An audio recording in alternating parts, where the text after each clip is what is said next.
हमें थोड़ी सी उम्मीद जो है वो बाहर वालों से ही रखनी चाहिए, जिन्होंने हमें पैसे जैसे देने हैं वही हमें खींचतान के, उन्होंने कुछ पिछले 2 साल में कुछ कुछ चीज़ें ठीक करवाने की कोशिश की है। उम्मीद है कि वो कुछ और चीज़ें भी ठीक कराने की कोशिश करेंगे। कि इसहाक डार साहब का इशू ये है, स्पेशली पाकिस्तान मुस्लिम लीग नवाज की हुकूमत में, कि इसहाक डार साहब आ जाएं तो इनको निकाला नहीं जा सकता। अस्सलाम वालेकुम। इकोनोवाइज के लेटेस्ट एपिसोड में आपका बहुत ज़्यादा स्वागत। सॉरी छुट्टियां लंबी हो गई, लेकिन इससे बेहतर मौका क्या हो सकता है कि नई हुकूमत बन गई है और हम साथ ही आ गए हैं। अली बहुत ज़्यादा मुबारक हो, नई हुकूमत बन गई है। इलेक्शंस के बारे में कहा जाता है कि उनका सबसे बड़ा मकसद ये होता है कि उसके बाद स्टेबिलिटी आती है। लेकिन इस दफ़ा जब इलेक्शंस हुए तो उस पर बहुत ज़्यादा सवालिया निशान उठ गए। एक बहुत बड़ा ख़तरा ये लगा कि इस दफ़ा स्टेबिलिटी आने के बजाय मज़ीद इनस्टेबल ना हो जाए हालात। लेकिन फिर फ़ौरन ही चाइना और अमेरिका की तरफ से मुबारकबादें आ गई। तो क्या ये सेफ़ टू अज्यूम है करना कि उन्होंने कुछ हमारे लिए सोचा ही होगा, अब हम ठीक हैं? हाँ जी, मेरा तो ख्याल यही है कि मतलब जो तवक्कुआत थी टर्बुलेंस की, बहुत सी वजूहात से, इलेक्शन रिजल्ट्स के बाद, प्रोसेस के बाद, वो थोड़ा सा अब मतलब ठंडी पड़ती जाएंगी, और कुछ अरसे के लिए तो एटलीस्ट एक मौका मिलेगा स्टेबिलिटी का। वो आगे कितना चलती है वो डिपेंड करेगा कि अब यहाँ से आगे चीज़ों को किस तरह लेके चला जाता है। मगर हाँ, मेरा ख्याल है कि थोड़ा सा मतलब अब ऑप्टिमिस्टिक होने की गुंजाइश है कि अब चीज़ें ज़रा जो 1 2 2.5 साल से कॉन्टिन्यूस एक टर्बुलेंस चल रही थी, वो शायद थोड़ा सा अब इस तरफ को आ जाएगी कि मामलात लेकिन जब ये स्टेबल होंगे। इलेक्शंस का इनकाद हो रहा था तो उस वक्त इलेक्शंस करवाने वालों को ये अंदाज़ा था कि कुछ भी कर लें eventually China and US will come to save us, या ये गैम्बल लिया गया? अच्छा, नहीं, मेरा अपना ख्याल ये है कि जो करवाने वाले हैं उनका शायद करवाने का इरादा ही नहीं था, और वो हुआ भी इसीलिए है क्योंकि बेसिकली मल्टीपल तरीक़ों से प्रेशर डले, स्पेशली चीन और स्पेशली अमेरिका की तरफ से और चीन की तरफ से भी किसी हद तक, कि जी ये जो फ्लक्स है और ये जो केयर टेकर एडहॉकिज्म है, ये किसी भी सूरत में मतलब हमारे लिए एक्सेप्टेबल नहीं है। बल्कि इनफैक्ट उसमें अगर आप हमारे मतलब यूएई को भी शामिल कर लें तो उन्होंने भी, और सऊदी अरेबिया भी किसी हद तक। ये सारे जो हमारे दोस्त हैं जिनके हमारे साथ मतलब हमारे में स्टेक्स भी हैं, जिन पे हम डिपेंडेंट भी हैं, ट्रेड के लिए भी, रेमिटेंसेस के लिए भी, लोन्स के लिए भी, आई थिंक इन सब में एक कंसेंसस था कि अल्टीमेटली पाकिस्तान को एक ऐसी गवर्नमेंट की ज़रूरत है जिसके पास मतलब जो एडहॉक ना हो, जिसमें एक्चुअली हमें एक परमानेंस की उम्मीद हो।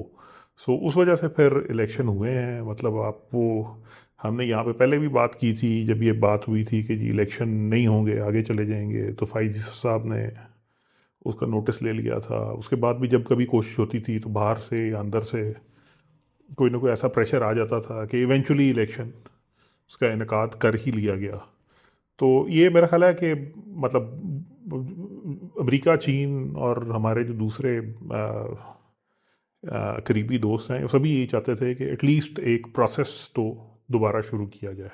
अच्छा, इसमें आपका ज़ाहिर है ये अपना ख्याल ही हो सकता है, हमारे पास कोई इसका एविडेंस तो नहीं मौजूद। लेकिन दुनिया ये चाहती थी कि हमारे इलेक्शंस हो जाएं, हम्म। एक इलेक्टेड गवर्नमेंट हो जिसके साथ डील किया हम्म। जाए। दुनिया की ख्वाहिश बस इतनी थी, या दुनिया की ख्वाहिश ये भी थी कि जो उसके आउटकम हो उसमें कहीं पे कांटे लग जाएं, वो ना आ सकें, और कोई और हैं जो कि शायद काबिल कबूल हैं, वो बेशक आ जाएं? अच्छा, ये इसमें ना आई थिंक मुख्तलिफ लोगों की मुख्तलिफ ख्वाहिशात हो सकती हैं। मतलब ये वो चीज़ है जिसपे शायद आपके पास मतलब इवन हमारे दोस्त मुल्कों को भी अगर आप मतलब डिग डीप करेंगे तो शायद उनकी प्रेफरेंसेस अलग अलग हों। कोई चाहता हो कि पीपल्स पार्टी आगे आ जाए, कोई चाहता हो क्योंकि वो ज़्यादा कंफर्टेबल उसके साथ फील करते होंगे, कोई चाहता हो मुस्लिम लीग नवाज आगे आ जाए, कोई चाहता होगा कि शायद इमरान खान साहब आ जाएं क्योंकि वो ज़्यादा उसके साथ कंफर्टेबल फील करेंगे। तो ये तो कहीं ना किसी लेवल पे इशू होंगे। बाकी लेकिन ये ज़रूर है कि इस पे हमारे जितने भी मतलब दोस्त हैं वो एटलीस्ट इस चीज़ पे तो मतलब उनकी कंसिडरेशन ये होगी कि इलेक्शन हो, और दूसरा उनको थोड़ा सा मतलब वो जिसको कहते हैं ना, वो कि उसके उसके उसके बाद किसी ना किसी लेवल पे उनकी क्रेडिबिलिटी हो, ये शायद ख्वाहिश ज़रूर कहीं कहीं ना कहीं मौजूद थी। अच्छा, सो अभी हमें तो शायद अंदाज़ा है कि फाइनेंस मिनिस्टर कौन आ रहे हैं, लेकिन क्योंकि बहरहाल उनका नाम अभी नहीं सामने आया हुकूमत की तरफ से, तो हम उस पे बात नहीं करते। लेकिन इस चीज़ की बड़ी तशवीश लाहक रहती है पूरे मुल्क को ही कि जी कौन बनेगा फाइनेंस मिनिस्टर। हम्म। अच्छा, ये कोई इतनी बड़ी बात है कि कौन बनेगा? उसकी वजह ये है कि जो हमारे फाइनेंस मिनिस्टर बनते हैं, हम्म। वो कौन से कोई 5 साल निकालते हैं, वो तब्दील होते रहते हैं। अच्छा, फिर वही बात है कि जब हुकूमत पे प्रेशर होता है, हम्म। तो वही हुकूमत होती है, वो मिफ्ता इस्माइल को भी बना देती है, और जैसे ही प्रेशर बाहर से थोड़ा सा शायद कम होता है, तो वही हुकूमत है जो इसहाक डार साहब को भी ले आती है। सो ये तो बदलते रहते हैं। अच्छा, नहीं, आई थिंक प्रॉब्ली उसमें ना, वो आपने जो बात की है कि कौन होगा फाइनेंस मिनिस्टर, उससे ज़्यादा शायद कंसर्न बाहर वालों का भी और अंदर वालों का भी होगा, कौन नहीं होगा। सो मेरा अपना ख्याल है कि बहुत से लोग अनकंफर्टेबल होंगे इंटरनली भी एक्सटर्नली भी अगर इसहाक डार साहब दोबारा फाइनेंस मिनिस्टर बनते हैं। और उसकी वजह यह है कि इसहाक डार साहब का इशू ये है, स्पेशली पाकिस्तान मुस्लिम लीग नवाज की हुकूमत में, कि इसहाक डार साहब आ जाएं तो इनको निकाला नहीं जा सकता। मतलब आप ये देखें कि नवाज शरीफ साहब के अदवार में ये वज़ीर ख़जाना रहे। इन्होंने वजारत ख़जाना उस वक्त छोड़ी थी जब इनके ऊपर नैब का एक केस आ गया था जिसमें इनके वारंट इशू हो गए थे और ये लंदन चले गए थे। तो फिर मजबूरी में मिफ्ता इस्माइल साहब को बनाना पड़ा। इसी तरह जब हुकूमत आई थी शहबाज शरीफ साहब की, तो उस वक्त इसहाक डार साहब उन्हीं वारंट्स की वजह से मुल्क से बाहर थे। तो फिर दोबारा मिफ्ता इस्माइल साहब को जैसे ही ये वापस आए, इन्होंने अपने वारंट वारंट क्लियर करवाए, नवाज शरीफ साहब ने हुक्म दिया, तो उसके बाद डार साहब को दोबारा बना दिया गया। और फिर आखिर तक स्पेशली मतलब 9 महीने के डिज़ास्टर के बावजूद इनको चेंज नहीं किया गया। सो एक चीज़ तो ये कि अगर इसहाक डार साहब को वज़ीर ख़जाना बनाया जाता है और मुस्लिम लीग नवाज़ की हुकूमत में बनाया जाता है, तो वो शायद ऐसे ही समझा जाएगा कि जैसे उसको बदलना वैसे ही है जैसे आपने वज़ीर आज़म बदल दिया है। तो वो शायद मुश्किल हो जाएगा थोड़ा सा। उसके अलावा कोई भी हो, वो आपकी बात सही है कि मतलब अगर वो गलतियां करे तो उसको, जिस तरह इमरान खान साहब थे, वो असद उमर साहब को लेके आए पहले, मतलब कि पता नहीं असद उमर साहब, वो आपको याद है उससे पहले एक बड़ा मोमेंटम बिल्ड किया गया था, एक बड़ी परसेप्शन कि असद उमर साहब आएंगे और उनके पास पता नहीं कौन सी जादू की छड़ी है। वो 9 महीने चले मेरा ख्याल है। उसके बाद हफीज़ शेख साहब को लेके आए। I mean frankly to his credit, Hafeez Sheikh साहब मतलब एक स्टेबल कैंडिडेट हैं, उन्होंने चीज़ें ठीक करने की कोशिश की। मगर वो चीज़ ठीक करने का नुकसान ये हुआ कि वो जो असद उमर साहब बेसिकली 9 महीने में जो कुछ कर गए हुए थे, उसकी वजह से थोड़ा सा मतलब हालात इतने मुश्किल थे कि कई ऐसे सख्त फैसले करने पड़े जिसकी वजह से पब्लिक में बहुत ज़्यादा रिजेंटमेंट थी उस इमरान खान हुकूमत के बारे में। मतलब एक्चुअली अगर आप देखें तो परसेंटेज टर्म्स में जो यूटिलिटी प्राइसेस हैं, जो एक्चुअली सबसे ज़्यादा लोगों के लिए कंसर्न की चीज़ है, बिजली, गैस, ये 3 दफ़ा ऑलमोस्ट एक ही तरह से इंक्रीज़ हुई हैं। मतलब इमरान खान साहब के दौर में भी, शहबाज शरीफ साहब के दौर में भी, और फिर रिसेंटली अभी निगरान हुकूमत के दौर में भी।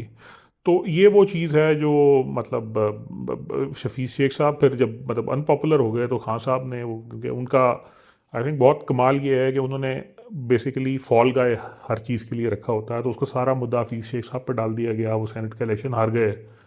उसके बाद इमरान खान साहब को मौका मिल गया, उन्होंने शौकत तरीन साहब को लेके आए। तरीन साहब ने आके फिर दोबारा एक ज़रा मतलब IMF के साथ हमारा जो कॉन्ट्रैक्ट था उसको ब्रीच किया।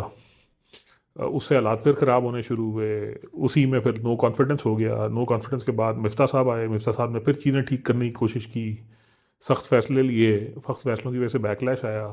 फिर डार साहब आ गए। डार साहब ने बड़ी कोशिश की कि वो दोबारा शौकत तरीन साहब की तरह बेसिकली खुला खाओ वाला काम करें। वो उस वक्त हालात ऐसे नहीं थे। तो 9 महीने बाद फिर शहबाज शरीफ साहब और डार साहब को भी घुटने टेकने पड़े, और इवेंचुअली आप फिर वापस IMF के पास गए। और तो ये जो बेसिकली मतलब एक चीज़ जो समझने की है वो ये है कि जो एडवेंचरिज्म है ना, ये असद उमर टाइप का और इसहाक डार टाइप का, कि जी हम देख लेंगे और I don't care, I don't give a dam, और इमरान खान आएगी, 200 अरब डॉलर लाएगी, 100 अरब इसके मुंह में मारेगी, 100 अरब उसके, ये एडवेंचरिज्म की कॉस्ट हमें बहुत ज़्यादा पे करनी पड़ती है बाद में। मसलन आप जब नवाज शरीफ साहब आए थे 2013 में, तो इन्होंने एक्सटेंसिव बोरोइंग करनी शुरू कर दी थी जस्ट टू मेक श्योर कि डॉलर जो है उसकी चीज़ मतलब वो स्टेबल रहे, और ख़र्चे जो हैं बजाय इसके कि गवर्नमेंट के खर्चे कंट्रोल किए जाते। अब वो एडवेंचरिज्म में बल्ले बल्ले तो बड़ी हुई थी, लेकिन वो बल्ले बल्ले ने एक्चुअली बाद में हमें मतलब उसके बाद से हम एक ऐसे क्राइसिस में हैं जिससे हमें निकलने का अभी तक एटलीस्ट कोई वाज़े रास्ता नज़र नहीं आ रहा। अच्छा, तो बार बार बात होती है कि जी अपने खर्चे कम करने पड़ेंगे, रियासत का साइज छोटा करना पड़ेगा, सरकार का वजन कम करना पड़ेगा। अभी वो बात हो रही है जिस तरह से केयर टेकर गवर्नमेंट में फवाद हसन फवाद साहब बन गए थे प्राइवेटाइजेशन के मिनिस्टर, अभी शायद वो फिर दोबारा बन जाएं। और उनके खिलाफ कुछ नहीं है, बड़े अच्छे आदमी होंगे यकीनन। लेकिन जिस तरह से उनको प्रोसिक्यूट किया गया कि उनको साल आखिरी या 1.5 साल उनको जेल में रखा गया, और टोटली कोई चार्जशीट नहीं थी, उनको कहते थे कि जी आप वादा माफ गवाह बन जाएं, वो नहीं बने। अच्छा, अब जाहिर है मतलब उनको मतलब पार्टी क्यों ना उनकी जो ग्राहक कदर खिदमात है उनका जो है अजाला करे। सो बुनियादी बात यही है कि ये जो आज नून लीग है, ये आज से 3 साल पहले ये केसेस भुगत रही थी। बहुत सारे लोग थे जो छोड़ के उनको नहीं गए, जिन्होंने सारा बर्दाश्त किया। सो उन सारों को कहीं ना कहीं एडजस्ट करना है। और फिर वही बात है, कल को पीटीआई आती है जिसपे आजकल ये सारा कुछ चल रहा है, उसने भी सबको एडजस्ट करना है। होगा कैसे सरकार का साइज छोटा?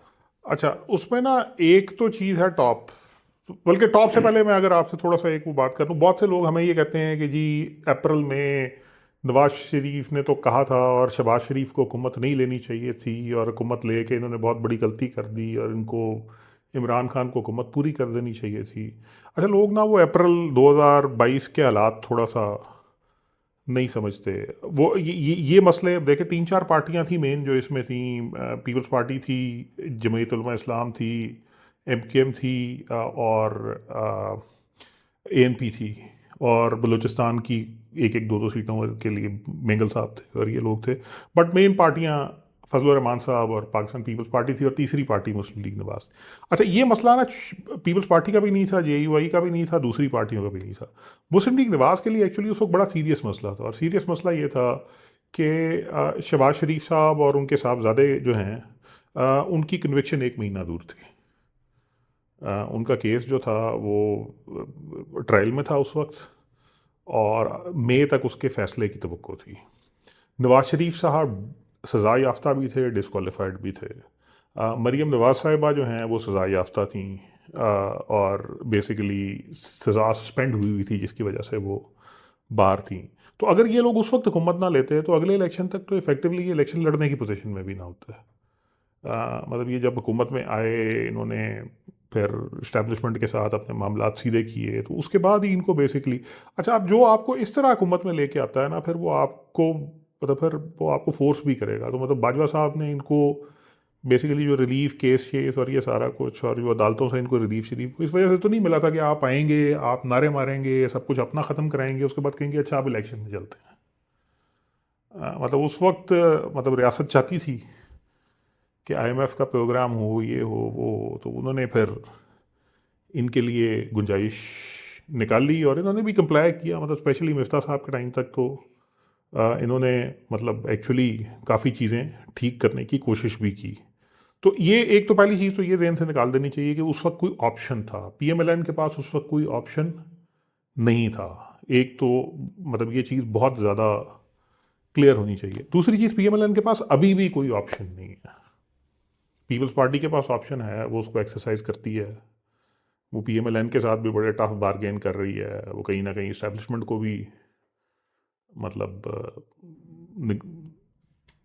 कन्फ्रंट भी कर लेती है, निगोशिएट भी कर लेती है उसके साथ। आ, मौलाना फजल रहमान तो खुद खुल के अब मतलब उस रास्ते पे चल पड़े हैं जिसको एक्चुअली एंटी इस्टेब्लिशमेंट ऑपोजिशन कॉन्फ्रंटेशनिस्ट कहना चाहिए। पीएमएलएन के पास इस वक्त भी कोई ऑप्शन नहीं है। उसकी वजह दे हैव बीन बैटर्ड। मतलब हम इस चीज़ को छोड़ भी दें जो इन पे इल्ज़ाम लग रहा है कि इनकी को 30-35 सीटें जो हैं वो शायद नहीं थी और 11-10 10:30 के बाद इनको रिजल्ट रोक के सुबह दी गई, उसको भी हम अगर 1 मिनट साइड पे कर दें तो पीएमएलएन का की स्ट्रेंथ वो सेंट्रल पंजाब। सेंट्रल पंजाब में सवाए लाहौर डिस्ट्रिक्ट के पीएमएलएन हर बड़े इलाके से लिटरली साफ हो गई है। They have lost Faisalabad, they have lost Gujranwala, they have lost Sargodha. ठीक है, तो एक बेसिकली बिल्कुल जिसको कहते हैं ना, मतलब जो इनका स्ट्रॉन्ग होल्ड था वहाँ पर, मतलब एक होता है कि हारना, एक होता है कि मतलब जिसको कहते हैं ना बैटरिंग। तो इनके पास तो इस वक्त कोई ऑप्शन ही नहीं है सिवाय इसके कि ये गवर्नमेंट में आए, ये गवर्नमेंट में मेक श्योर करें कि इनकी गवर्नमेंट सस्टेन करे, और ये टाइम बाय करें और देखें, कोशिश करें कि हम कुछ चीज़ें टर्न अराउंड कर सकें ताकि इवेंचुअली हमें को थोड़ी सी गुंजाइश मिले, को पंजाब हुकूमत के फंड हों, को फेडरल हुकूमत के फंड हों, कोई काम करें लोगों के साथ, को पैटर्नेज के सिस्टम डेवलप करें, कोई गुडविल डेवलप करें ताकि हम अगले इलेक्शन लड़ सकें। तो एक तो मतलब बड़ी सीधी सी चीज़ ये जेन में रखने की है, और यही मेरा ख्याल है वजह है जिस वजह से हमें थोड़ा सा उस तरफ को भी, मतलब जो आपने बात की, जो आपका सवाल था, इसी वजह से शायद थोड़ा सा अब ये भी होगा कि इनको काम भी करने पड़ेंगे इन लाइन रह के। शायद वो रेकलेसनेस जो है वो शायद अब उस तरह इनके पास वो वाला ऑप्शन भी नहीं है। इसके अलावा आपके सवाल में अगर मैंने कुछ मिस कर दिया हाँ नहीं, सो एक वो है ना, जिस तरह मैंने कहा कि सरकार का साइज कैसे छोटा करेंगे क्योंकि अपने लोगों को एडजस्ट करना है, वही और उसमें वो रेकलेसनेस जब वाला। हाँ जी। रियासत की बात होती है तो अगेन हाँ जी। वो चीज के जी, खोले फिर हल्का 130, खोले फिर 127, अगर इस किस्म की थ्रेट हर अच्छा इस वो किस्म की ना, हर वक्त अच्छा सर पे रहेगी। इसमें, अच्छा इसमें ना दो चीज़ें हैं। एक तो ये है कि मतलब फॉर इंस्टेंस फवाद हसन फवाद साहब को अकोमोडेट करना है, उसके मेरिट डी मेरिट पे बात होती है। मेरा अपना ख्याल है कि नहीं करना चाहिए, क्योंकि वो कोई इतना अच्छा ऑप्शन नहीं है। मतलब ये देखें, इस मुल्क में ना जो प्राइवेटाइजेशन की थिंकिंग है, ये अक्सर जगहों पे बहुत ज़्यादा मिसप्लेस्ड रही है। मतलब लोग प्राइवेटाइजेशन की, जब हम हिस्ट्री में जाते हैं तो प्राइवेटाइजेशन के दो मॉडल्स थे 90s में। एक मॉडल था जो पीपल्स पार्टी का मॉडल था, एक मॉडल था जो मुस्लिम लीग नवाज का मॉडल था। पीपल्स पार्टी का मॉडल बेसिकली ये था कि हम सरकारी इदारों को रिस्ट्रक्चर करेंगे और इसके बाद इनको हम स्टॉक एक्सचेंज के ऊपर इनके शेयर फ्लोट कर दिया करेंगे जनरल पब्लिक को। ठीक है, ये भी प्राइवेटाइजेशन है कि जहाँ पे गवर्नमेंट अपना स्टेक जो है वो स्टॉक एक्सचेंज के थ्रू बेच रही है। अखबार में टेंडर आता था, आपको याद होगा, वो कैप मुशर्रफ साहब के दौर में भी इस तरह कुछ कैपको वगैरह वाले हुए, हमने भी उसके शेयर अप्लाई किए, लिए। ठीक है, और उसी में फिर बेसिकली मार्केट की ट्रेडिंग के थ्रू, अगर जिस तरह हुसैन दाऊद साहब ने एंग्रो के शेयर एक्वायर कर लिए थे तो उन्होंने एंग्रो टेक ओवर कर लिया था। So this is a more democratised approach to privatisation. और उसमें भी अगला सवाल ये होगा कि किस तरह के एसेट का कितने परसेंट आपको पब्लिक ऑफरिंग में देना है, कितने परसेंट पे गवर्नमेंट ने कंट्रोल रखना है। ये सब सवाल अपनी जगह पे। दूसरा मॉडल पीएमएलएन का था, जिसमें था कि जी जो जो एंटिटी है बस उसको पकड़ो, उठाओ और प्राइवेट बायर्स को निकालते जाओ। उसमें एमसीबी भी गया, उसमें मुशर्रफ साहब के दौर में दोनों का हाइब्रिड कुछ थे, जिसको उन्होंने बेसिकली पब्लिक ऑफरिंग के थ्रू निकालने की कोशिश की, कुछ थे जिनको उन्होंने निकालने की कोशिश की डायरेक्ट सेल के थ्रू। अच्छा, ये जो है ना प्राइवेटाइजेशन डायरेक्ट सेल के थ्रू, इसके कुछ मेरिट ऑफ कोर्स हैं, स्पेशली मतलब जहाँ पर गवर्नमेंट ने बल्क स्टेक अपना रखा और किसी को मैनेजमेंट कंट्रोल दे दिया। लेकिन उसके बाद जो मसला आता है सबसे बड़ा फंडामेंटल, वो ये आता है कि आप सरकारी बाबू जो हैं अभी भी ये वो डिसाइड कर रहे हैं कि जो गवर्नमेंट का से 74% शेयर है पीटीसीएल में, उसको कौन से बोर्ड के थ्रू मैनेज किया जाएगा। जब तक आपकी अप्रोच ये रहेगी, जब तक आप बेसिकली उसको उसी सिस्टम के अंदर लेके चलेंगे, तो इफेक्टिवली दो चीज़ें हो रही हैं। एक तो आपने एक माइनॉरिटी वाले को मेजॉरिटी का स्टेक होल्डर बनाया हुआ है, जो एक्चुअली आपकी चीज़ है। 100% में से 74% आपका है, 26% उसका है। ठीक है, तो वो 26% के साथ एक तो मालिक बन के बैठा हुआ, ही टेक्स ऑल द डिसीजंस। और फिर जो आपके कंट्रोल हैं, और जो मतलब मुझे उसमें कोई मसला नहीं है कि मतलब प्राइवेट सेक्टर एफिशिएंट मैनेजमेंट एहतसालात है, एहतसालात अच्छी मैनेजमेंट करेगा, लेकिन आपके 74% की प्रोटेक्शन कहाँ है। अगर तो वो प्रोटेक्शन वही है कि सेक्रेटरी आईटी ने ये फैसला करना है या सेक्रेटरी फाइनेंस ने ये फैसला करना है कि बोर्ड के ऊपर कौन बैठेगा, मतलब उसका कोई प्रोसेस एग्जिस्ट नहीं करता कि कॉम्पिटेंट प्रोफेशनल कौन होंगे, वो कैसे चलेंगे, तो फिर तो बड़ा संजीदा सा सीरियस सा मसला एग्जिस्ट करता है प्राइवेटाइजेशन में। ठीक है, और फवाद साहब भी बेसिकली उसी मॉडल को आगे लेके चलना चाहते हैं। अच्छा, दूसरा, अगर कोई कॉम्पिटेंट लोग हैं जिनको आपने अकोमोडेट करना है, जो आपके साथ खड़े रहे हैं, पॉलिटिकल पार्टीज करती हैं, मतलब दैट इज़ परफेक्टली फाइन। मतलब इवन डार साहब को अगर फाइनेंस में किसी स्टेज पे मसला आता है और कहीं और एडजस्ट किया जाता है, मतलब ये होगा। मतलब ये हम ये तो नहीं कह सकते कि डार साहब बिल्कुल नहीं इफेक्टिव हो जाएंगे। ज़्यादा बड़ा मसला वो है जो आपने दूसरी बात की है, और वो ये है कि जो रियासती इदारे हैं, जब आप इनसे कहेंगे कि इनकी काटा चाटी कैसे होगी तो फिर बड़ा मसला आ जाएगा। अच्छा, मेरा ख्याल ये है कि पीपल्स पार्टी को अंदाज़ा था कि ये इलेक्शन उसका नहीं है, इसी वजह से उन्होंने ना एक ऐसा मैनिफेस्टो दिया था जो एक्चुअली मामले की नब्ज़ पे हाथ रखता है। ऐसे मैनिफेस्टो नॉर्मली तब देते हैं जब आपको पता हो कि हमें आके ये करना नहीं पड़ेगा। तो उन्होंने बेसिकली ये दो तीन बातें की थी जो बड़ी पर्टिनेंट बातें हैं। एक बात तो उन्होंने ये की थी कि जी मतलब आपका जो पावर है और जो महकमे हैं, जो फंड्स हैं, वो डिवॉल्व हो चुके हैं कई महकमों के, जो प्रोविंसेस की तरफ, लेकिन ब्यूरोक्रेसी अभी तक डिवॉल्व नहीं हुई है। सो बेसिकली जो एडमिनिस्ट्रेटिव डेवोल्यूशन है वो मिसिंग है। और उन्होंने कहा था कि जी वो आई थिंक 17 मिनिस्ट्रियाँ थी जो उन्होंने कहा था कि हम इनको आके बंद कर देंगे और इससे 300 अरब रुपया बचेगा। अब उसका प्रोसेस सीधी सी बात है यही होगा, क्योंकि वो फेडरल और प्रोविंशियल का ओवरलैप है, तो वो प्रोविंसेस से कहेंगे कि आपको बंदे तो चाहिए होते हैं इन चीज़ों के, तो इसमें से कुछ बंदे आप अपनी प्रोविंशियल सर्विस पे डाल दें और फेडरल से उसका ताल्लुक ख़त्म हो जाएगा। तो उससे ये होगा कि वो 300 अरब रुपया फेडरल गवर्नमेंट को नहीं खर्च करना, वो प्रोविंशियल गवर्नमेंट्स ने खर्च करना है। और प्रोविंशियल गवर्नमेंट्स ऑलरेडी उसके लिए पैरेलल कोई ना कोई किसी को हायर करके तनख्वाहें दे रहे होंगे, तो उसकी जगह वो इनको इस्तेमाल कर लेंगे। और इवेंचुअली शायद कोई किसी स्टेज पे हमारे मुल्क में हमारी इतनी अच्छी किस्मत हो जाए कि ऐसा मैकेनिज्म भी आ जाएगा जो ब्यूरोक्रेट काम नहीं कर रहे उनको निकाला जा सकता है, जो मतलब हमारे यहाँ ये कॉन्सेप्ट ही एग्जिस्ट नहीं करता। मतलब हमारे यहाँ किसी भी ब्यूरोक्रेट को फायर करने की सिर्फ एक अथॉरिटी है, वो प्राइम मिनिस्टर है।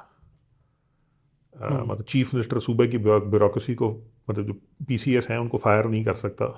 वो उनको ओएसडी बना सकता है, वो उनको ट्रांसफ़र करा की रिक्वेस्ट कर सकता है कैबिनेट डिवीजन को, वो उनको फायर नहीं कर सकता, सस्पेंड कर सकता है, इंक्वायरी शुरू करा सकता है।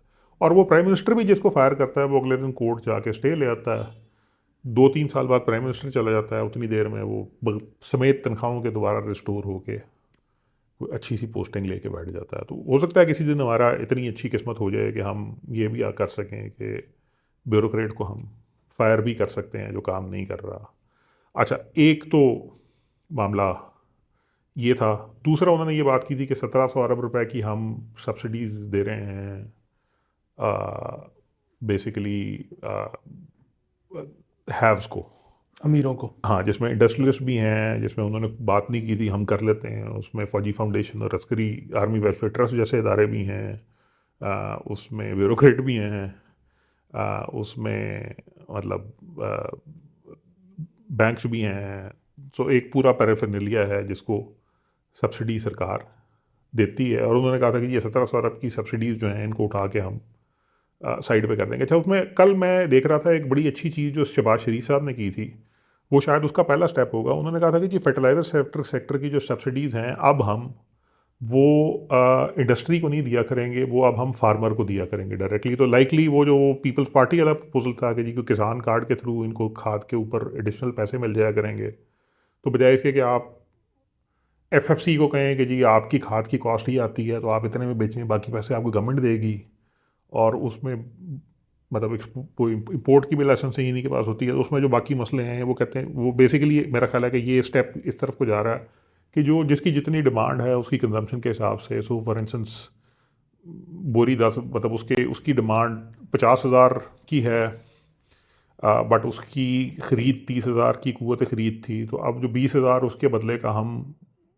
इंडस्ट्री को दे के प्राइस कम कराते थे, इंडस्ट्री को हम वो 20,000 नहीं देंगे, बल्कि वो 20,000 डायरेक्टली उस किसान को दिया करेंगे, ताकि वो उसको जोड़ के और अपनी चीज़ें कर सके। सो ये इन अ वे एक स्टेप है इस डायरेक्शन में।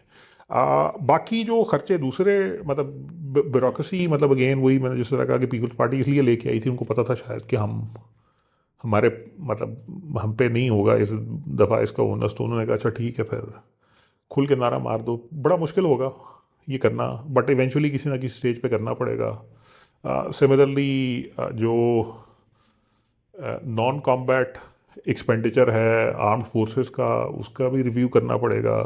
ज़्यादा बड़ा इशू एक और जो आर्म्ड फोर्सेस से रिलेटेड आएगा वो ये भी आएगा कि हमारे यहाँ, क्योंकि ये दो क्राइसिस हैं, एक फिस्कल है और एक फॉरेक्स है, कैपिटल करंट अकाउंट का है, तो शायद इस चीज़ की तरफ भी थोड़ा सा ध्यान देना पड़े कि जो फ़ौज की इंपोर्ट्स होती हैं परचेजेस की, इनको हम किस तरह थोड़ा सा कटेल कर सकते हैं इसमें। मतलब कुछ चीज़ों में फॉर इंस्टेंस जिस तरह सेल्फ सफिशेंसी वगैरह इंक्रीज़ करने की कोशिश की गई है। कुछ चीज़ें अब एक्सपोर्ट की तरफ भी जा रही हैं, फॉर इंस्टेंस JF-17 है, कुछ टैंक हैं, कुछ एमिनेशन है। तो इससे इसको किस तरह बेसिकली इसके करंट अकाउंट का हिसाब किताब किस तरह किया जाए, बट कहीं ना कहीं होगा। और तीसरा ये हमारी जो अदलिया है, मतलब एक बहुत हैवी हेफ्टी पैकेज होता है हमारी आली अदलिया की चीज़ों का। और फिर ये इनकी और इनकी बेवा की वफात तक या इनके स्पाउस की वफात तक वो पेंशन उसी के बराबर मिलती रहती है इनको। ये एक बहुत बड़ा बोझ है ख़जाने पे। तो कोई ना कोई हल इसका भी निकालना पड़ेगा कि इसको किस तरह किया जाता है। बाकी जहाँ तक वो वाली बात है कि कैसे होगा, शायद इंटरनली तो नहीं होगा। हमें थोड़ी सी उम्मीद जो है वो बाहर वालों से ही रखनी चाहिए, जिन्होंने हमें पैसे जैसे देने हैं वही हमें खींचतान के। उन्होंने कुछ पिछले 2 साल में कुछ कुछ चीज़ें ठीक करवाने की कोशिश की है। उम्मीद है कि वो कुछ और चीज़ें भी ठीक कराने की कोशिश करेंगे। मसलन हमें बड़ी अच्छी तरह याद है कि यहाँ पर इस तरह की डिमांड आई थी कि जी ये जो BISP किस्म की चीज़ें हैं, इसके पैसे जैसे कम करके किए जाएं और उसके बदले में जो पर्क्स हैं या जो कट हैं उनकी तरफ ना जाना पड़े। तो उन्होंने आउटराइटली IMF ने इसको रिजेक्ट कर दिया था कि ये डायरेक्ट सब्सिडी जो है, डायरेक्ट इनकम सपोर्ट जो है, ये आप छेड़ेंगे तो हम आपको पैसे नहीं देंगे। तो वो कुछ चीज़ें हैं जो हमें बेसिकली बाहर वाले अब आहिस्ता आहिस्ता कोशिश कर रहे हैं। अगेन उनकी अपनी अंडरस्टैंडिंग भी पाकिस्तान के बारे में, मतलब रिलेटिवली टाइम लगता है उनको समझने में। बट कहीं ना कहीं जो वाहिद उम्मीद है वो यही है कि उधर से शायद कोई थोड़ा सा प्रेशर आए। तो इस वक्त हालात इतने डायर हैं कि शायद उसको रेजिस्ट ना किया जा सके। बिल्कुल ठीक है, लेकिन वही बात है कि अगर तो यहाँ पर जितने स्टेक होल्डर्स हैं उनको सबको समझ आ जाती है कि हालात ऐसे हैं और हमें माननी पड़ेगी, तो बहुत अच्छी बात है। अगर उनको नहीं समझ आती तो फिर वही बात कि ये जो हुकूमत अब बनी है, फिर हम देख सकते हैं कि इसमें तब्दीलियां हों, फिर इन पर प्रेशर आए, फिर कोई जोड़ तोड़, फिर कोई अंदर से चेंज। अच्छा, दो चीज़ें मेरा ख्याल है इस हुकूमत के साथ। मतलब एक तो इस हमने बता दिया कि PMLN के पास ऑप्शन ही कोई नहीं है सिवाय इसके कि वो जो कुछ उसको कहा जा रहा है वो हुकूमत ले, पीपल्स पार्टी के बगैर ले, पीपल्स पार्टी के साथ ले, मतलब 100 प्याज खा के ले, 100 जूते खा के ले। बट मेरा अपना ख्याल है कि जिसको हम मतलब इस्टेब्लिशमेंट कहते हैं उसके भी ऑप्शन बड़े लिमिटेड हैं। उसके ऑप्शन लिमिटेड इसलिए हैं कि एक तो माशी हालात इस तरह के नहीं हैं कि को बहुत ज़्यादा रूम टू मनूवर हो। तो अगर मतलब IMF या चाइना या सऊदी अरेबिया या UAE इन्वेस्टमेंट के लिए या फाइनेंसिंग के लिए कहता है कि जी हमें ये चाहिए है, वरना हम नहीं इन्वेस्ट करेंगे या नहीं पैसे देंगे, तो वहाँ पर इनकी एबिलिटी टू रेजिस्ट। दूसरा, मतलब इन ऑल फेयरनेस, अगर हम इलेक्शन को देखें और उसके रिजल्ट्स को देखें तो मतलब वो जिसको कहते हैं ना, इतना ब्लेटेंट एंटी इस्टेब्लिशमेंट वोट शायद कभी नहीं आया। मतलब वोकल एंटी इस्टेब्लिशमेंट वोट शायद इससे पहले कभी नहीं आया है। तो उस वजह से वो मतलब अगेन आप किसी ना किसी एक पॉलिटिकल कैपिटल के पैराफर्नेलिया में ही ऑपरेट करते हैं, तो वो उसके अंदर वो भी जाहिर सी बात है डिमिनिश हुआ है।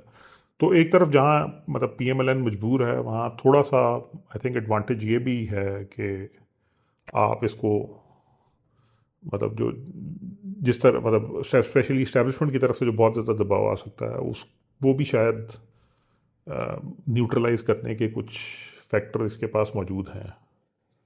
बिल्कुल ठीक है। अच्छा, ज़रा अगर हम आगे सूबों पर चलें, सो पीपल्स पार्टी जो है उसके बारे में ये मशहूर रही है हमेशा से बात कि जी वो सिंध जो है वो इतना कोई डेवलप्ड नहीं है जितना होना चाहिए, कंसिडरिंग कि उधर पीपल्स पार्टी की हुकूमत बहुत सालों से है।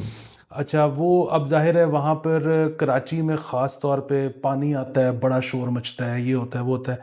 वो और बात है, कराची में पीपल्स पार्टी की अपनी हुकूमत भी कम ही बनती है, लेकिन सिंध बचता है पीपल्स पार्टी के पास सिंध की वजह से, नॉट कराची।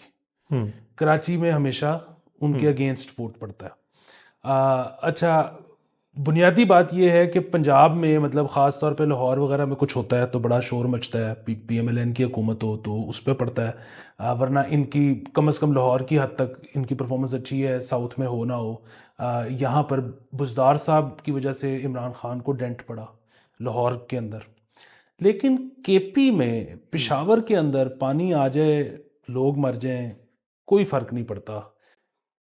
तीसरी हुकूमत है, इमरान खान साहब पॉपुलर से पॉपुलर तरीन होते चले जा रहे हैं।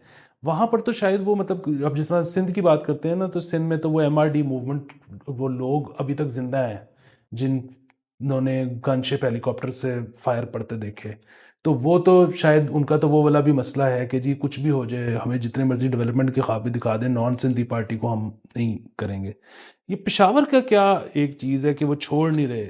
अच्छा, आई थिंक जो कुछ हो रहा है ना, सो अगर आप आज से 10 साल 15 साल पहले चले जाएं तो सिर्फ कराची की बारिश होती थी ना, उस पर खप पड़ती थी और उस वक्त ये कहा जाता था कि लाहौर में भी होता है लेकिन कोई कुछ कहता ही नहीं है। और उसकी वजह ये थी कि मतलब वो तबकात जो मीडिया से इन्फ्लुएंस होते हैं और जिनसे मीडिया इन्फ्लुएंस होता है, वो प्रेडोमिनेटली पीपल्स पार्टी के एंटी थे, मुस्लिम लीग नवाज के साथ थे, तो उस वजह से वो लेवरेज मिल जाता था। सिमिलरली अब वही वाला लेवरेज जो है वो PTI के साथ है, तो उस वजह से PTI की जब तक हुकूमत है उसके नीचे काफ़ी कुछ अगर गलत भी होगा तो वो उस तरह उसको आपको मतलब ट्विटर पे, अब पहले उस ज़माने में अखबार होते थे, फिर TV भी होता था, अब ट्विटर फेसबुक वगैरह है, तो वो उस तरह मतलब शायद नहीं होगा। फिर जब ये होगा कि PTI भी ज़रा ओल्ड हो जाएगी और उसकी जगह कोई नया फेड आ जाएगा मार्केट में, तो फिर जहाँ वो होगा उसकी बल्ले बल्ले होगी, और फिर पेशावर भी अगर PTI के पास है तो उस पर भी फोकस होना शुरू हो जाएगा। तो मेरा ख्याल है कि ये it has more to do with that, बजाय इसके कि मतलब कोई दूसरे फैक्टर हों। बिल्कुल ठीक है। अच्छा, मैं बड़े अरसे से ये कह रहा हूँ कि ये वाला इलेक्शन जो है ना, it is a great election to lose. ये मतलब वही बात है, ख़ास तौर पे अभी अगले 2 सालों में तो जो कुछ करना पड़ेगा वो कोई भी हुकूमत इंजॉय नहीं कर सकती। फिर शायद उनको कोई 2-3 साल मिल जाए थोड़े रिलीफ के, आई डोंट नो। और वो जिस तरह से आपने भी कहा कि पीपल्स पार्टी जो है उसको ये पता था कि ये इलेक्शन तो नहीं जीत रही, तो उसने बड़ा अच्छा मंशूर भी पेश कर दिया। और वही वाली चीज़ कि अब ये मतलब किसी भी पाकिस्तान में पार्टी के लिए पावर को रेजिस्ट करना, कि ना लेना, बड़ा मुश्किल काम है। और पीपल्स पार्टी इस कंडीशन में थी कि अगर वो पंजाब में भी 2 मिनिस्ट्रियां मांग लेती तो नून लीग ने शायद दे देनी थी। अगर वो वफाक में भी 2 मांग लेती तो नून लीग ने शायद दे देनी थी। वो उन्होंने अपना दामन बचा के साइड पे हो गए हैं कि आप आपस में करें, हम देख लेंगे 2-4 साल बाद। सो ये वाले हालात हैं। इसमें सूबों की परफॉर्मेंस अगेन मतलब PTI जो है, अगर हम उसके पर्सपेक्टिव से बात करें कि उसके लिए शायद एक लिहाज से तो अच्छा हो गया कि इलेक्शन हार गए जैसे भी। लेकिन जो KP में गवर्नमेंट आ गई है उनकी, वो कांटे का हार बन जाएगी उनके लिए। KP बैंकरप्ट हो जाएगा, उसका कोई मतलब पूरी जो बाकी मुल्क है वो उससे क्या कुछ सबक सीखेगा, या वो कहेगा कि वो इसकी सारी जिम्मेदारी वफाक पे पड़ती है, उनका कसूर नहीं है, वो क्या उसका एंड निकलेगा। अच्छा, मेरा अपना ख्याल है कि PTI के लिए ना KP गवर्नमेंट जो है वो मतलब बेहतरीन है। उसकी वजह ये है कि अगर कुछ चीज़ें अच्छी होंगी तो वो कहेंगे कि जी हमारी चीज़ें अच्छी नहीं है, कुछ चीज़ें ख़राब होंगी वो कहेंगे वफाक हमें फ़ंड नहीं देता, हमने फ़लानी चीज़ की फ़ाइल मूव की है वो उधर नहीं हो गई, गैस की कीमत बढ़ी है उसमें हमारा कोई लेना देना नहीं है, हमारी गैस की सब्सिडी इन्होंने गैस की वो क्या बोलते हैं, एलोकेशन कम कर दी। नहीं नहीं एलोकेशन भी कम कर दिया। दूसरा मतलब उनको वो मिलता है, इसका रॉयल्टी मिलती है गैस की और बिजली की, हमारी गैस बिजली की रॉयल्टी वफाक नहीं दे रहा, हमारा इतना क्लेम है वो इतना दे रहे हैं। साथ वो कॉन्फ्रंटेशनल मोड में भी होंगे। तीसरी चीज़ ये है कि वो जिस बेस पे इलेक्शन जीत के आए हैं, जब तक इमरान खान साहब अंदर हैं तो उनके ऊपर को परफॉर्मेंस का इतना ज़्यादा प्रेशर भी नहीं है। मतलब उनके ऊपर जो असल प्रेशर है वो इस वक्त ये है कि वो अपने आप को कितनी पोर्टेंट ऑपोजिशन के तौर पे रेलेवेंट रखते हैं। तो उस वजह से मेरा तो ख्याल है कि मतलब KP में उनके लिए मतलब लिटरली विन विन ही है। परफॉर्मेंस जैसी भी हो उसकी परफॉर्मेंस जैसी जिम्मेदारी भी नहीं हो उससे आएगी। फ़र्क नहीं पड़ेगा, क्योंकि परफॉर्मेंस अगर ख़राब हो जाएगी तो उनके पास एक्सक्यूज़ का एक पूरा थदा पड़ा है। अगर परफॉर्मेंस अच्छी हो जाती है तो मतलब अगेन अनदर विन के जी हमें तो हमारा लीडर भी बांधा हुआ है, ये भी हो गया, वो भी हो गया। लेकिन उसके बाद दूसरा ये है कि केपी गवर्नमेंट, मेरा अपना ख्याल है कि काफ़ी ज़्यादा कॉन्फ्रंटेशनलिस्ट ही ट्रेजेक्टरी पे चलेगी। और उसमें भी एक्चुअली बड़ा मसला है वो ये है कि अगर आप किसी स्टेज पे गवर्नर रूल लगाते हैं तो फिर वो कपड़े झाड़ के साइड पे खड़े होके कह सकते हैं कि सो के पीटीआई तो मेरा ख्याल है मतलब केपी में हो या मतलब कहीं ना भी हो, उसके लिए तो मतलब यहाँ से अगले इलेक्शन तक का सफ़र सिर्फ एक चीज़ के ऊपर है कि वो अपोजिशन के तौर पे अपने आप को कितना रेलेवेंट रख सकते हैं। उनके लिए तो मतलब उनका एक राइजिंग स्टॉक है इस वक्त, उनका वोट बैंक सिग्निफिकेंटली एक्सपैंड कर रहा है। तो उनके लिए तो मेरा नहीं ख्याल है कि इस वक्त ये वाला सवाल कोई इतना ज़्यादा रेलेवेंट होगा। बिल्कुल ठीक है। अच्छा, दूसरी चीज़ ये है कि यहाँ पे देख के ऐसा लगता है कि पीएमएल-एन ने भी अपना जो है वो अपने आप को बचाया है थोड़ा सा, कि नवाज शरीफ साहब प्राइम मिनिस्टर नहीं बने और अब जाहिर है उनके पास भी आज से 2 साल बाद 4 साल बाद कहने के लिए ये है कि जी वो अगर मियाँ साहब बन जाते प्राइम मिनिस्टर तो फिर जो हमने परफॉर्मेंस दिखानी थी ना वो तो अब इस दफ़ा नहीं हो सकी क्योंकि मियाँ साहब नहीं बने। बट उसके अलावा मेरा नहीं ख्याल है कि मतलब इस दफ़ा ये क्योंकि आर्ग्यूमेंट होल्ड करेगा। और उसकी वजह ये है, देखें 2017 में मियाँ साहब को निकाल दिएगा पनामा की वजह से। तो चलें आप कह सकते थे कि मियाँ साहब टाइम क्योंकि पूरा नहीं कर सके इस वजह से मी नहीं पै सका। फिर पिछली एक जब हुकूमत बनी वोट ऑफ नो कॉन्फिडेंस के बाद मियाँ साहब सज़ा याफ्ता भी थे, मुल्क में भी नहीं थे, तो मजबूरन फिर शहबाज शरीफ साहब वज़ीर आज़म बन गए। तब भी आप कह सकते हैं कि इतने मियाँ साहब होंगे तो फिर वेख देखी होंदा। लेकिन इस दफ़ा आप इसलिए नहीं कह सकते कि एक तो मियाँ साहब मौजूद हैं। मियाँ साहब इलेक्शन जीत के कौमी असम्बली का हिस्सा भी हैं। मियाँ साहब अपनी जमात के कायद भी हैं। मियाँ साहब के लिए कोई रुकावट नहीं है कि वो हुकूमत संभालें, और सिवाय इस चीज़ के कि मियाँ साहब ये कहते हैं कि जी मुझे आपने 2/3 नहीं दिलाई दोबारा से, जिसके साथ मुझे हुकूमत करने की आदत। तो मेरा नहीं ख्याल है कि ये कोई मतलब फ्रैंकली वैलिड एक्सक्यूज़ है। मियाँ साहब को शुक्र करना चाहिए कि जितनी सीटें मिल गई हैं उनको, मतलब लोगों के ख्याल में तो उतनी भी नहीं मिलनी चाहिए थी। तो मेरा नहीं ख्याल है कि इस दफ़ा पब्लिक में ये परसेप्शन जो है ये बनेगी। और दूसरा एक और चीज़ भी है, जो हमारे ये जो दोस्त जो कहते हैं कि मियाँ साहब आते तो पता नहीं क्या मी डाल देते। मेरा अपना ख्याल है कि नून लीग की ख़राब कारकर्दगी की एक बहुत बड़ी वजह ये भी है कि मियाँ साहब को बदोबदी लाने की कोशिश की गई। और उसकी वजह ये देखें यार, बात बड़ी सीधी सी है। मतलब शहबाज शरीफ साहब जो हैं, ऑल सेड एंड डन, वो यहाँ खड़े रहे और उन्होंने यहाँ तकलीफ़ बर्दाश्त की। मतलब वो जब कोविड आया तो लंदन से जहाज़ पकड़ के आए, आते ही महीने बाद जेल में चले गए कोविड के अरसे में ही। मतलब he is a cancer patient, cancer recover किया हुआ है उन्होंने। उम्र भी उनकी मतलब अब 70 साल तो है, उस वक्त 65 से ऊपर ही थी तब भी।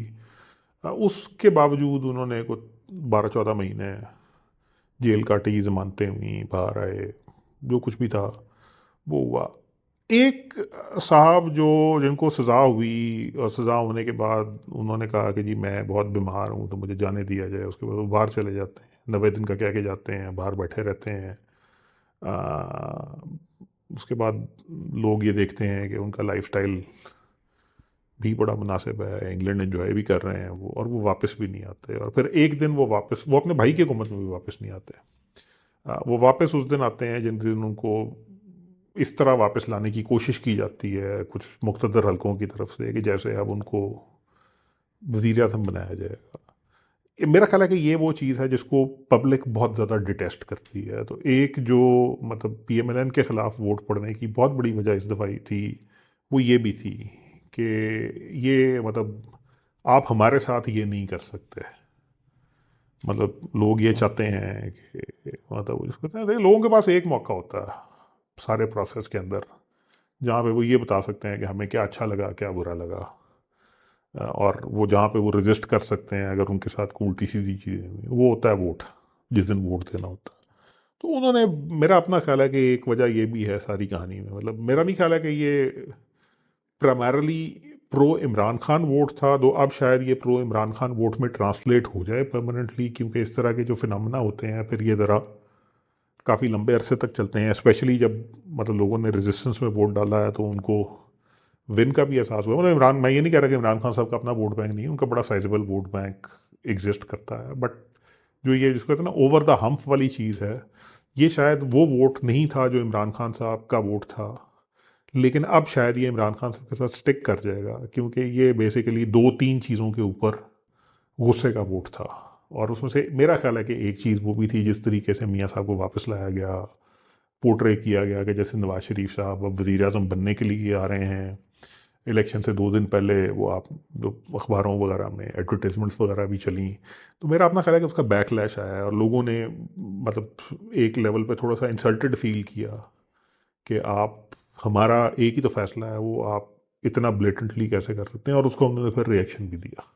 अच्छा, ये जो अभी इंटरिम गवर्नमेंट जिसने रिकॉर्ड दिनों तक हुकूमत की, इससे पहले कोई इतनी लंबी नहीं रही, इन्होंने एक और रिकॉर्ड भी कायम किया और वो ये था कि इनकी जो हमारे निजी बैंक्स हैं उनके साथ जो बोरोइंग थी वो कोई 3 या 4 ट्रिलियन मेरे ख्याल में क्रॉस कर गई। उसके असरात ये आने वाली हुकूमत को सहने पड़ेंगे। जी बिल्कुल सहने पड़ेंगे, मज़े तमाइयाँ हो नानगे, तो बिल्कुल होगा। और पंजाब में भी ये मामला बड़ी संजीदगी के साथ सामने आएगा जो नई हुकूमत आई है, क्योंकि मोहसिन स्पीड की सब अच्छाइयाँ, मतलब मोहसिन स्पीड ने एक्चुअली लाहौर में कई ऐसे प्रोजेक्ट पूरे कर दिए हैं जिनको शहबाज शरीफ साहब और उस्मान बुज़दार साहब भी रेजिस्ट करते आए थे कि ये पंजाब हुकूमत के पैसे लगाने वाले प्रोजेक्ट नहीं है, बट मोहसिन स्पीड ने 2-2 3-3 महीने में वो प्रोजेक्ट भी अब पंजाब हुकूमत के पैसे से डिलीवर कर दिया। अब जाहिर सी बात है, जब आप ये चीज़ें करेंगे उसके लिए आपको बोरिंग भी करनी पड़ेगी। फेडरल गवर्नमेंट ने भी इस तरह काफ़ी चीज़ें की हैं। अब फिर दोबारा वही कि फंडामेंटल हम अपना जब तक ठीक नहीं कर रहे हैं तो बोरिंग तो होगी। मतलब अगर आपके पास 17 मिनिस्ट्रियाँ रिडंडेंट पड़ी हैं, 300 अरब रुपए आपने उनको देना है, तो बोरिंग तो होगी। फिर सिमिलरली मतलब PIA के फाइनेंशियल डेट की बात होती है, ओवरऑल नेट लॉस की बात होती है, बट कोई इस चीज़ पे फोकस नहीं करता कि PIA का ऑपरेटिंग लॉस को प्रॉफिट में कन्वर्ट किस तरह किया जा सकता है, ताकि फिर गवर्नमेंट को ये पता होगा अच्छा अब ये सस्टेनेबली चल रहा है, तो इसके डेट को हम रीस्ट्रक्चर कर दें, किसी ना किसी तरह गवर्नमेंट लेवल पे दे दें, और फिर इसको प्राइवेटाइज कर दें या इसके शेयर लॉन्च करके पैसे रेज करके इसको चलाना शुरू करते हैं। तो उस तरफ को जब कोई फोकस नहीं होगा तो जाहिर सी बात है कि ये पैसे फिर मतलब हमारी अच्छा, एक और जेबों चीज़। से ही जाएंगे और कर्जे लेने पड़ेंगे। बिल्कुल ठीक है। अच्छा, जिस तरह से आपने कहा कि जी हुकूमत के पास ऑप्शन नहीं थी, बेसिकली नून लीग के पास ऑप्शन नहीं थी पावर में आने के अलावा, और अब वो चाहते ये हैं कि 2 साल जितने भी मुश्किलें काटनी पड़े और उसके बाद हमें कहीं ना कहीं कुशन मिले अगले इलेक्शन से पहले, और उसमें हम कोई पेट्रनेज का ऐसा निज़ाम कायम करें कि हम फिर से कोई वोट निकालने के काबिल हों। तो वो जो पेट्रनेज का निज़ाम कायम होगा अगर, और वो दी जाएगी, तो फिर उसका फोकस उन इलाकों में होगा जहां से नून लीग जीत के आई है, या उन इलाकों में होगा जहां पे वो वोट बैंक लूज कर चुकी है। देखें मतलब जब हम एक दो चीज़ें अलग अलग हैं। एक तो पेट्रनेज है, ठीक है। पेट्रनेज का तो प्रोसेस ये होता है बेसिकली कि जो आपके सपोर्टर हैं, आप कोशिश करते हैं कि आप उनका हाथ किसी तरह स्ट्रॉन्ग करें, वो तो होगा। दूसरा जो ब्रॉडर इशू है वो गुडविल का भी है। मतलब जिस तरह हमने बात की कि एक ठीक ठाक कुछ 40-50-60 लाख वोटर का फ्लोटिंग वोट था जिसने फैसला किया कि वो इमरान खान साहब को की तरफ जाएगा। सिमिलरली कोई 20-30-15-20 लाख का वोट ऐसा भी होगा जो शायद PMLN का वोट था और उसने फैसला किया कि उसने सिर्फ वोट डालना ही नहीं, क्योंकि वो नको नक आ गया था। ठीक है, तो कोशिश एक वो, और ये जो बेसिकली ये वोट है ये क्रिटिकल वोट है, 60-70-80 लाख वोट जो है ये एक्चुअली अल्टीमेटली डिसाइडिंग वोट यही होता है, क्योंकि बेसिकली अभी तक अनफॉर्चुनेटली जो पाकिस्तान में गवर्नमेंट की फॉर्मेशन है वो अब पंजाब और KP में ही होगी। मतलब आप KP में PTI को कितना डेंट डाल सकते हैं, आप पंजाब में कितना मार्जिन ले सकते हैं, ये दो चीज़ें डिटर्मिन किया करेंगी कि नून आगे है। अगर PTI की KP को स्वीप करती है और पंजाब में फुटप्रिंट रखती है तो इसका मतलब होगा PTI आगे है। और अभी तक तो फिलहाल मतलब जो आज की रियलिटी है उसकी तो सिचुएशन यही है। उसमें ये जो 50-60 लाख का क्रिटिकल वोट है इसमें गुडविल फैक्टर भी बड़ा क्रिटिकल होगा। तो फिर वो देखने दूसरी बात होगी ज़रा आप ब्रॉडर कौन से ऐसे इकदाम करते हैं जिससे वो लोग ये महसूस करें कि अच्छा यार हाँ मतलब जो कुछ भी था, जब PMLN की हुकूमत आई, जब शहबाज शरीफ वज़ीर आज़म है तो हमारे लिए ये फ़ायदा हुआ, हमारे इलाके में सड़कें बनी हैं, अ, हमारे फसल की कीमत अच्छी मिलनी शुरू हुई है, हमारे बेरोज़गारी कम हुई है, नौकरियां ज़्यादा हुई हैं। तो ये वाली चीज़ें भी किसी न किसी स्टेज पे ज़्यादा अच्छा, इम्पैक्टफुल होंगी। बिल्कुल ठीक है। सो ये तो रही पाकिस्तान की बात। थोड़ा सा अगर पाकिस्तान से बाहर निकलें तो बड़ी अच्छी खबर आई है हम्म, कि इंडिया ने 8.5% ग्रोथ दिखाई है। ये 8.2% है। बिल्कुल, तो ये जो उम्मीद की जा रही थी शायद उससे भी बेहतर है। जी ऐसे ही है, लेकिन मसला ये है कि आपको ये नहीं भूलना चाहिए कि इंडिया में 2-3 महीने के बाद इलेक्शन है, और इंडिया की ऑपोजिशन ने एक्चुअली पार्लियामेंट के अंदर इस चीज़ के ऊपर बड़े सीरियस सवाल उठाए हैं कि ये नंबर फज्ड है। और मतलब आपको अगर मोदी साहब का पता हो तो मोदी साहब के ऊपर 2 दफ़ा इससे पहले भी मतलब एक दफ़ा 2017-18 में ब्लूमबर्ग ने सीरियसली क्वेश्चन किया था कि जो गवर्नमेंट ऑफ इंडिया डाटा दे रही है ये फज डाटा है, और तब भी इलेक्शन तकरीबन आसपास थे। तो मतलब ये नंबर जो है आई थिंक इनकी रिलायबिलिटी जो है इसको हमें फ़िलहाल with a pinch of salt ही लेना चाहिए। और चाइना इस वक्त कैसे चल रहा है, मतलब सो इन चाइना सारी चाइना अमेरिका का वाले। चाइना के मसाइल मतलब मौजूद हैं, लेकिन चाइना के बारे में अब इस वक्त वहाँ की जो स्टॉक मार्केट है उसने दोबारा पिक करना शुरू कर दिया है। कुछ स्ट्रक्चरल चेंजेस हैं जिनके असरात नज़र आने शुरू हो गए हैं। मतलब चाइना का एक बड़ा मेजर इशू जो है वो उनका रियल एस्टेट का स्लम्प है, क्योंकि एक्सेसिव रियल एस्टेट, मतलब क्योंकि चाइनीज़ गवर्नमेंट ने जब कोविड वगैरह आया था और उससे पहले जब स्लो डाउन आया था तो एक्सेसिवली फाइनेंसिंग की थी कि रियल एस्टेट के थ्रू किसी तरह अपनी GDP को बूम किया जाए। वो शायद मतलब फिर ज़ाहिर सी बात है जब आप इस तरह की चीज़ कर देते हैं तो वो सॉर्ट ऑफ एक बबल सा बन गया हुआ है। अब वो उसको ग्रेजुअली डिफ्यूज़ करने की कोशिश कर रहे हैं, तो उस वजह से ग्रोथ पे तो थोड़ा सा उसका इम्पैक्ट है। बट चाइना में जो क्रिटिकल चीज़ है वो ये, एक तो मतलब काफ़ी कुछ साल सवा साल के बाद स्टॉक मार्केट दोबारा पिक करना शुरू किया है। दूसरा आई थिंक चाइना का जो टेक सेक्टर है वो जो सैंक्शन वगैरह पिछले कुछ सालों में अमेरिका ने उस पर लगाई थी उससे निकल के, उसके असरात से निकल के, तो वो अब दोबारा बड़ी तेज़ी के साथ फ्लरिश कर रहा है। बट चाइना के वो जो फंडामेंटल इशू है वो एक पूरी एसेट क्लास रियल एस्टेट वाली जो है, जो इफ़ेक्टिवली स्लम्प में है, जहाँ डिफ़ॉल्ट के ख़तरे हैं वो ज़रूर मौजूद हैं। और देखने वाली बात यही होगी कि उसको किस तरह वो मैनेज करते हैं। उसके लिए तो वो हमसे मशवरे ले सकते हैं। नहीं, हमसे मशवरे नहीं ले सकते, हमारे तो मामला बहुत ही ख़राब हैं। मतलब हमारा तो वो जिसको कहते हैं ना, उससे हाँ हमसे वो ये मशवरा ले सकते हैं what not to do. Thank you so much Ali. अब उम्मीद है कि हम अगले हफ्ते ज़रूर दोबारा करेंगे जी शो। जी, इंशाल्लाह। आपका देखने का बहुत ज़्यादा शुक्रिया। और लाइक शेयर और कमेंट तो आपने करना ही है, अपने सवाल भी भेजते रहना है, लेकिन सबसे बढ़ के पेट्रन बनना है। बहुत शुक्रिया। खुदा हाफिज़।